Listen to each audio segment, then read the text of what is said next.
Live news, खबर तो पक्की है। नमस्कार, मैं शंभू कुमार, आप देख रहे हैं लाइव 24 न्यूज। मैं भी सावित्री न्यूरो क्लिनिक में हूं। मेरे साथ डॉक्टर हेमंत कुमार जुड़ेंगे जो MBBS हैं और इनसे बात करेंगे न्यूरो से रिगार्डिंग। हम बात करेंगे, ठंड का समय है और ठंड जो है कभी ठंड का जो अभी जो चल रहा है पटना में, बिहार में खास करके, कभी घटता है कभी बढ़ता है।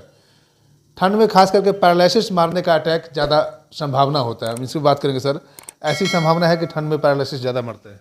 जी बिल्कुल। ठंड में जो ब्लड प्रेशर फ्लक्चुएशन है वो ज़्यादा होता है। सुबह में खासकर ब्लड प्रेशर अचानक से बढ़ने की संभावना रहती है ऑटोनोमिक डिसफंक्शन की वजह से, जिससे कि स्ट्रोक होने की संभावना और हार्ट अटैक की भी संभावना ठंड में बढ़ जाती है। खास करके सुबह में जब लोग बाथरूम के लिए जाते हैं या नहाने जाते हैं, उस समय यह संभावना ज़्यादा रहती है। इसलिए उस समय ठंड से बचने का ध्यान रखें। और ब्लड प्रेशर यदि है पहले से, तो ब्लड प्रेशर की दवा नियमित रूप से लें, दवा बिल्कुल मिस ना करें और रेगुलर ब्लड प्रेशर मॉनिटर करवाते रहें। यदि ऐसा करते हैं तो आप स्ट्रोक की संभावना को कम कर सकते हैं। मतलब ठंड में खास करके जो बीपी के पेशेंट है वो दवा को डिसकंटिन्यू नहीं करें? बिल्कुल मिस ना करें, क्योंकि स्ट्रोक की संभावना ठंड के समय में बहुत ज़्यादा बढ़ जाती है बाकी दिनों की तुलना में। ये एक सवाल मेरा बन रहा था, लेकिन उस सवाल का आपने जवाब दे ही दिया कि ठंड में ही क्यों पैरालिसिस ज़्यादा मरता है, इसका आपने जवाब दे दिया। अब ये बताइए कि पैरालिसिस तो ठंड में ज़्यादा मरता है, आपने बता दिया कि मौसम का जो ब्लड सर्कुलेशन का जो फ्लक्चुएट करते रहता है, ये वजह हो सकता है। अब इसका निदान क्या हो सकता है? जो बीपी के पेशेंट नहीं है, जो नॉर्मल आदमी है, तो वो कैसे, नॉर्मल आदमी को भी हार्ट अटैक हो जाता है या पैरालिसिस का अटैक हो जाता है, तो वो ठंड में बचने के लिए क्या करे कि उनको अटैक नहीं हो, पैरालिसिस नहीं मरे? जी बिल्कुल। स्ट्रोक में अच्छी बात यह है कि यदि हम लोग इसके कारण को समझ लें और इसके बचाव को जान लें तो 90% तक स्ट्रोक को होने से ही रोक सकते हैं हम लोग। इसके लिए यदि आपकी उम्र 40 साल से ज़्यादा है तो ब्लड प्रेशर का जांच अवश्य कराएं, साल में कम से कम एक बार ज़रूर करवाएं।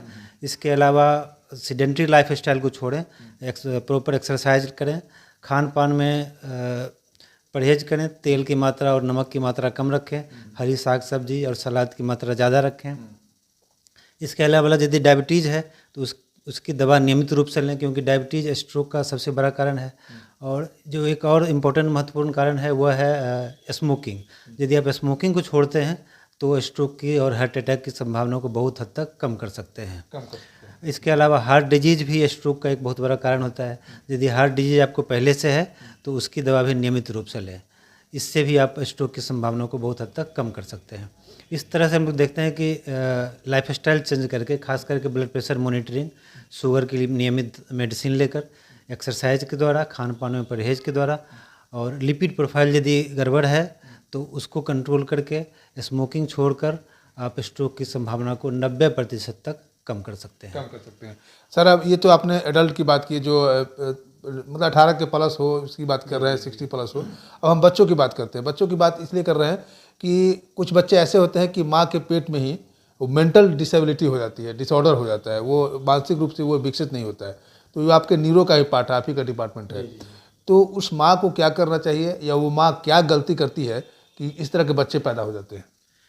कई बार तो एक कॉन्जेनाइटल डिजीज़ की वजह से होता है, जो कि गर्भ में बच्चे में जो बर्थ डिफेक्ट होता है उसकी वजह से होता है।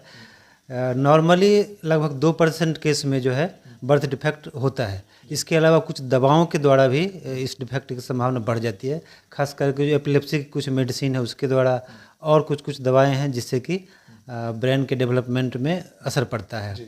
इसके अलावा कई बार जो हम लोग बच्चे की डिलीवरी करवाते हैं, वो यदि हम लोग सही जगह पर नहीं कराते हैं तो फिर जन्म के बाद बच्चा तुरंत नहीं रोता है, तो उससे भी फिर कॉम्प्लिकेशंस आ जाते हैं। सर, यहाँ रुकेंगे। सर, आपने क्या बोला कि डिलीवरी के वक्त में अगर अच्छे डॉक्टर या अच्छे हॉस्पिटल में नहीं करवाएं तो डिलीवरी के कारण भी बच्चे ऐसे डिसेबिलिटी हो जाते हैं? उसमें डिलीवरी के समय यदि बच्चा समय पर नहीं रोया तो फिर ब्रेन में ऑक्सीजन नहीं पहुंचता है, जिससे कि ब्रेन डैमेज हो जाता है और बच्चा जो है मानसिक रूप से विकृत हो जाता है, सीजर और मिर्गी की संभावना बढ़ जाती है।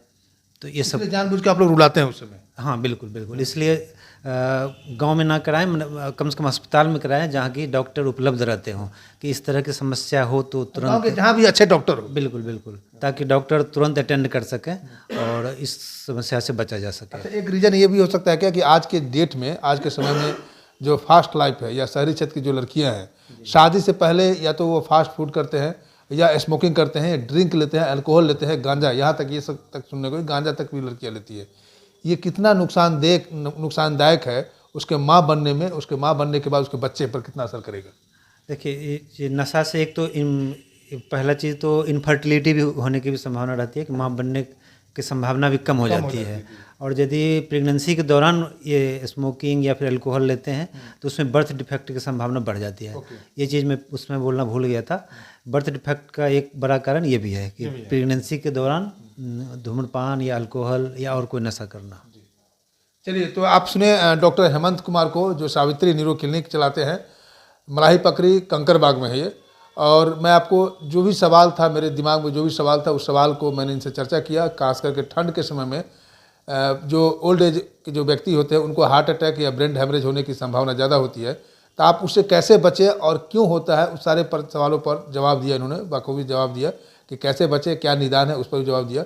और रही बात माँ बनने वाली लड़कियाँ जो शादी से पहले वो स्मोकिंग करती है या ड्रिंक लेती है, तो उनको आप सावधान होने की ज़रूरत है कि उनकी बच्चा होने की संभावना भी कम हो जाती है, और जो बच्चा होंगे उनकी मानसिक विकास में असर करेगा, यानी आपका गलती किसी बच्चे यानी तीसरे व्यक्ति को भुगतना पड़ जाएगा। इसलिए जो भी आदमी इस वीडियो को देख रहे हैं तो इस बात को नोटिस करें कि आप अपने लड़कियां खास करके कि कैसे आप अपने आप को लाइफ स्टाइल को बना कर रखें, ताकि आपका आने वाला जो भविष्य है, जो आने वाला जो बच्चा है, वो आपसे ज़्यादा हेल्दी और स्वस्थ हो और मानसिक मेंटल डिसऑर्डर से बचे। मैं शंभू कुमार, कैमरा जर्नलिस्ट यशोधर्मा के साथ, पटना। अगर मेरे चैनल को लाइक और सब्सक्राइब नहीं किए हैं तो लाइक करें, सब्सक्राइब करें। Thank you so much.